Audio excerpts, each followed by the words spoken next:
आज हम बात करेंगे फियर के बारे में, जिसकी वजह से मोस्ट ऑफ लोग स्टॉक मार्केट में नुकसान करते हैं और उसे बच कैसे सकते हैं। हम किस तरीके से अपने ट्रेड ले सकते हैं, इन्वेस्टमेंट कर सकते हैं जिसकी वजह से फियर फैक्टर ना आए और हम लोग अपने इन्वेस्टमेंट पे कांस्टेंट बने रहे। नमस्कार, मैं जीत सिंह स्वागत करता हूं आपके चैनल ठाकुर कैपिटल में। अगर हम बात करें फियर की, तो एक चीज समझने की है कि जब आप स्टॉक मार्केट में इन्वेस्टमेंट करते हो तो आपको हमेशा ये डर होता है कि स्टॉक के प्राइस नीचे ना चले जाए। आपने निफ्टी बाय किया या बैंक निफ्टी बाय किया या स्पेसिफिक कोई स्टॉक बाय किया, एक्सिस बैंक, एचडीएफसी, रिलायंस या एशियन पेंट, कोई भी स्टॉक, तो आपको ये हमेशा डर होता है कि आपके प्राइस से नीचे ना चला जाए।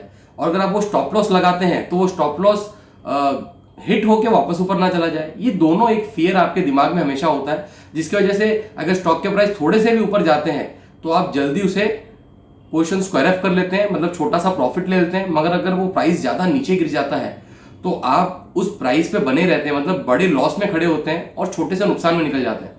हमेशा ये देखा गया है कि जो लॉस का जो फील है वो प्रॉफिट के फील से 3 गुना ज्यादा खराब होता है। मतलब आपको जो फीलिंग है, अगर आपको लॉस हुआ है तो आपको 3 गुना ज्यादा हिट होगा कंपेयर टू जो आपको प्रॉफिट हुआ है।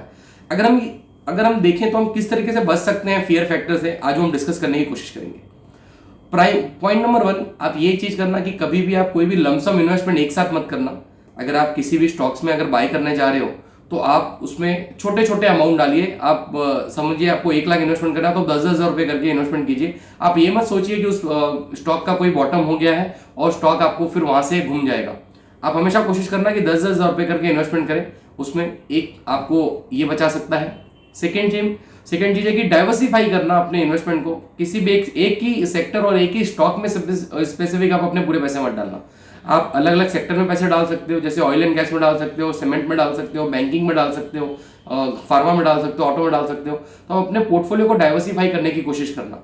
थर्ड चीज, वही पैसे स्टॉक मार्केट में इन्वेस्टमेंट करना जो कम से कम आपको 3 साल नहीं चाहिए, ऐसा मैं कहता हूं। कम से कम 3 साल नहीं चाहिए, वही पैसे आप इन्वेस्टमेंट करना स्टॉक मार्केट में। अगर आप ट्रेड कर रहे हो तो उस ट्रेड के पहले आप डिसाइड कर लेना कि आप उस ट्रेड में कितना पैसा लूज करने के लिए रेडी हो, मतलब रिस्क और रिवॉर्ड रेशो कैलकुलेट करके ही ट्रेड करना। This is the fourth point कि आप अगर आपका रिस्क 1:3 का अगर है कि आप 1 रुपया नुकसान करने के लिए रेडी हो और 3 रुपया गेन करने के लिए, रिवॉर्ड लेने के लिए रेडी हो, तो उस तरीके से आप पहले से कैलकुलेट करना और उसके बाद ही ट्रेड करना। अगर हम बात करें तो आप एक सेट ऑफ गोल के लिए, जो भी आपका गोल स्पेसिफिक है कि उस गोल के लिए इन्वेस्टमेंट कर रहे हो, आप वो गोल भी प्रॉपर्ली डिसाइड करना कि किस गोल के लिए आप इन्वेस्टमेंट कर रहे हो। फियर फैक्टर से आपको यही सब चीजें बचा सकती हैं कि आपने पहले से कैलकुलेट किया है कि अगर आपको नुकसान होना है तो आप उसके लिए रेडी हो और आपको अगर गेन होना है तो आप उसके लिए रेडी हो। दूसरी चीज, आप लमसम इन्वेस्टमेंट मत कीजिए, आप पार्ट में इन्वेस्टमेंट कीजिए, कोई भी स्टॉक्स में, कोई भी, और आप डाइवर्सिफाई रखिए अपने इन्वेस्टमेंट को। एक ही सेक्टर या एक ही कंपनी में इन्वेस्टमेंट मत कीजिए। ये सब चीजें आपको बचा सकती हैं फियर फैक्टर से। जो आपको नुकसान होता है वो सब चीजें से आप बच सकते हैं और आप बहुत ही बेहतर डिसीजन ले सकते हैं। मतलब अगर फियर अगर आपके ऊपर ना हावी है तो। अगर हम स्टॉक मार्केट के में आपको थोड़ा सा भी अपडेट कर पा रहे हैं, कुछ बता पा रहे हैं, तो प्लीज हमारे चैनल को सब्सक्राइब करें, कमेंट करें और दोस्तों के साथ भी शेयर करें। धन्यवाद, नमस्कार।